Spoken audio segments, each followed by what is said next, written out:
प्रेक्षागृह में उपस्थित सभी लोगों को मेरा प्रणाम।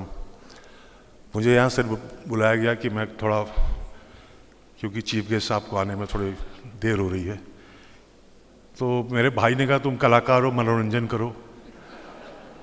तो बचपन में यही होता था। जब मैं छोटा था तो मम्मी पापा कोई भी गेस्ट आते थे, चलो गाना सुनाओ, शोले का डायलॉग सुनाओ, तो मुझको वैसा ही महसूस हो रहा है फिलहाल। खैर, सब घर वाले हैं, सब दोस्त यार हैं, परिवार वाले हैं आप लोगों के सामने में।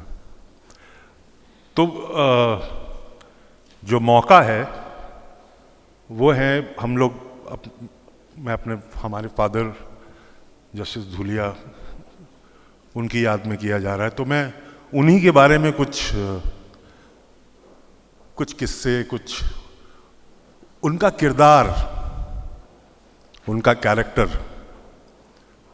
क्या था।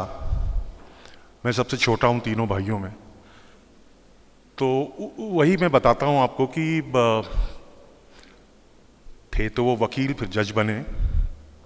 और जहाँ इलाहाबाद में हम लोग रहते हैं सर्किट हाउस के सामने, हाई कोर्ट के आसपास ही हमारा घर है। जैसा आपको पता है इलाहाबाद वकीलों का शहर है, तो हमारी कॉलोनी में बहुत सारे वकील रहते थे, बहुत रिटायर्ड जजेस रहते थे।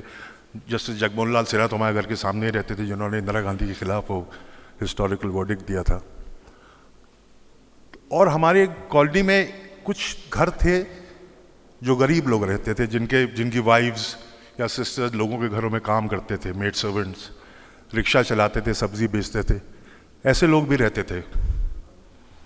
और अक्सर वो लोग रात को शराब पी के झगड़ा करते थे और पुलिस वाले आके उनमें से किसी न किसी को उठा के जेल में बंद कर देता था। ये महीने में एक आध बार तो होता ही होता था। अब मुझको जो सरप्राइजिंग लगा जब मैं बड़ा हुआ, वो जब भी उनको जेल में पकड़ के लेके जाते थे, सबके वो सारे लोग किसी और के घर नहीं जाते थे, वहां तमाम वकील रहते थे, उनके घरों में भी वो लोग काम करते थे, वो सब जानते थे उन्हें। वो सिर्फ और सिर्फ पापा के पास आते थे, किसी का नहीं जाते थे वो। और ये उनका किरदार था, ये बहुत उदार थे, लिबरल थे, बहुत सेक्युलर किस्म के थे। तो वो और किसी के नहीं, सिर्फ मेरे यहाँ आते थे। और रात को पापा 12 बजे, 12 बजे, वो सब बहुत बड़ी बात हुई थी, रात को सो जाते लोग, वो नींद से उठ के जाते थे, पुलिस स्टेशन में उनको छुड़ा के लाते थे, और ये सिलसिला चलता रहा। दूसरी चीज़ मैं अपने फादर के बारे में ये बोलूँगा कि उन्होंने हमको, मैं फिल्म इंडस्ट्री में हूँ और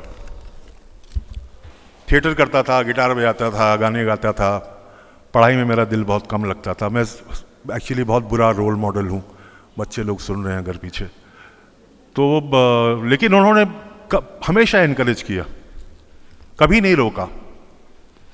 प्लेस देखने आते थे हमारे। हालांकि जब मैं नेशनल स्कूल ऑफ ड्रामा गया उसके पहले उनका इंतकाल हो गया था, लेकिन मुझे मालूम है अगर मैं उनसे कहता कि पापा मैं राष्ट्रीय नाट्य विद्यालय जाना चाहता हूँ, तो मुझे प्रोत्साहन नहीं देते। मेरी मदर ने भी दिया, इन्होंने भी कभी नहीं रोका।